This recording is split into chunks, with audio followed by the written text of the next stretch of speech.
है मसीह का प्यारा वचन, ये है वचन प्यारा। परमेश्वर के धन्य नाम की महिमा हो। प्रभात मनन के सत्र 2417 में आप सभी का बड़े प्रेम के साथ स्वागत करता हूं। आइए आज के मनन के लिए हम पढ़ते हैं पतरस की पहली पत्री अध्याय 4 पद 11। यदि कोई बोले तो ऐसा बोले मानो परमेश्वर का वचन है। यदि कोई सेवा करे तो उस शक्ति से करे जो परमेश्वर देता है, जिससे सब बातों में यीशु मसीह के द्वारा परमेश्वर की महिमा प्रकट हो। महिमा और साम्राज्य युगानुयुग उसी का है, आमीन। उद्धार प्राप्त मसीह विश्वासियों के अंदर शैतान प्रवेश नहीं कर सकता है, क्योंकि हमारे अंदर उस स्थान में जहां हम उद्धार पाने के पूर्व शैतान वास करता था, अभी पवित्र आत्मा वास करता है। इफिसियों अध्याय 1 की 13-14 2 पढ़िएगा। परंतु हम इस पापी संसार में पाप से प्रदूषित शरीर में जब वास करते हैं, अन्य कई प्रकार शैतान हमारे जीवन को प्रभावित कर सकता है। हमारे प्रभु यीशु मसीह को भी,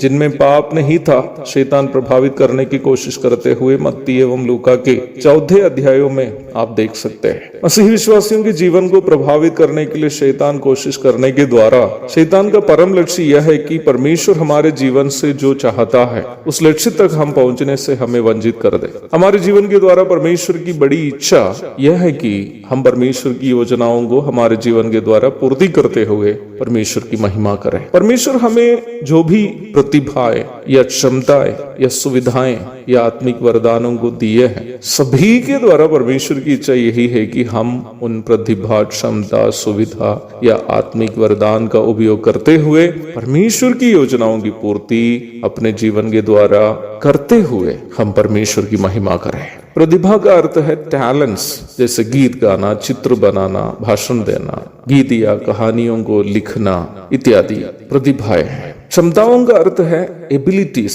जैसे आर्थिक क्षमता, शैक्षिक योग्यताएं, बुद्धि क्षमता, समाज में अधिकार इत्यादि। सुविधा का अर्थ है कन्वीनियंसेस, अर्थात जीवन व्यापन के लिए हमें संसार में उपलब्ध सुविधाएं, जैसे अच्छा घर, गाड़ी, जमीन, अन्य सुविधाएं इत्यादि। आत्मिक वरदान इन सभी गुणों से थोड़ा सा भिन्न है, फिर भी एक प्रकार देखा जाए वो भी परमेश्वर से हमें मिलने वाली आशीष ही है। परमेश्वर की इच्छा यही है कि हमारे जीवन की हर चीज एवं हर क्षेत्र के द्वारा हम परमेश्वर की महिमा करें। कुरिन्थियों की पहली पत्री 10 की 31।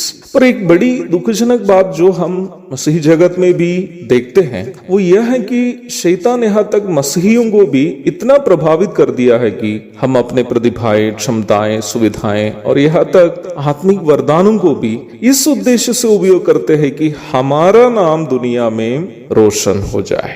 ये एक भयानक पाप है जिसमें मसीही लोग भी अनजाने में शैतान के फंदे में फंसकर कर रहे हैं। इस भयानक पाप से प्रचार प्रसार करने वाले प्रभु के सेवक लोग भी बचे हुए नहीं हैं। प्रभु ने कई लोगों को वचन सिखाने और प्रचार करने का वरदान दिया। बहुत से लोग अपने वरदान को यह साबित करने के लिए इस्तेमाल किया कि वे स्वयं कितने अच्छे वक्ता हैं। सच बोलकर लोगों की नाराजगी बटोरने से अधिक कान खुजलाने वाली बातें कहकर तारीफ बटोरने के लिए मसीह प्रचारकों ने समय गवाए। परिणाम क्या निकला? विश्वासी लोग पापों से पश्चाताप करने के बजाय ऐसी सोच के घमंडी निकल गए कि हमसे अच्छा विश्वासी दूसरा कोई नहीं। शैतान भी नहीं चाहता है कि हम पश्चाताप करें। शैतान भी तो यही चाहते हैं कि हम खुद को अच्छे समझकर पश्चाताप किए बिना रहें। पाप से पश्चाताप करने के लिए प्रेरित नहीं करने वाले संदेश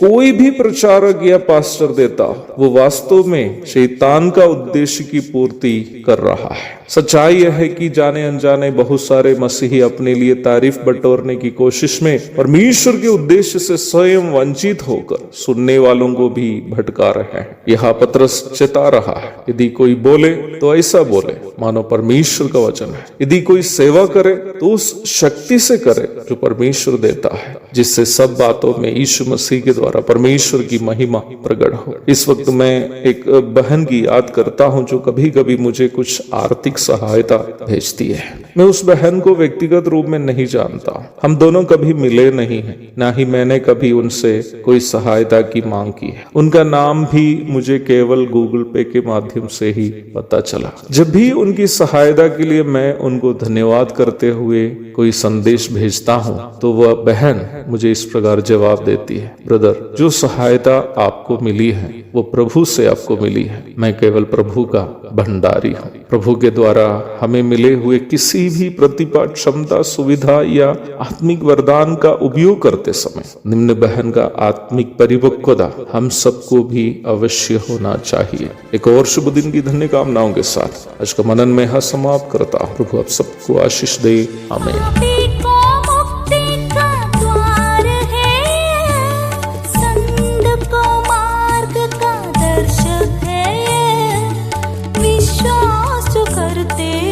उसके लिए अनंत जीवन का साधन है ये है वचन, प्यारा वचन, यीशु मसीह का प्यारा वचन, ये है वचन।